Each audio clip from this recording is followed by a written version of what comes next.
नमस्ते केपी बा, सन्चै हुनुहुन्छ? गरिब भयो सिधा बस्नुस् न।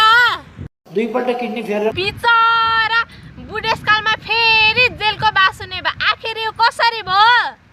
बोक्सी लगाइदिए होला उहाँ सरकारले जेन्जी हत्या अभियोगमा पक्राउ गरेको भन्दैछ। अब त भ्रष्टाचारको सबै फाइलहरू पनि खुल्ने होला।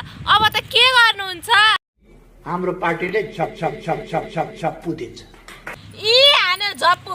उहाँ सरकारले नेता कार्यकर्तालाई कसैलाई ठगी अभियोग, कसैले बलात्कार अभियोग, कसैले भ्रष्टाचारमा पक्राउ गर्दैछ। अब गरिन्छ त्यो त्यसै मर्न नदिने रे त। अब त चिडिया खानामा लगेर तपाईहरुले बाघको आहार बनाउने रे। मान्छे खुवाएर बाघ पाल्न सकिँदैन। त्यसो भए भन्नुहोस् न त, अरु को साथीहरु मिलेर भ्रष्टाचार गर्नु भएको थियो? पुष्पकमल दाहाल प्रचण्ड, माधव नेपाल, झलनाथ खनाल, अरू पनि केही साथीहरू उहाँहरु कहाँ हुनुहुन्छ? आउनु होला।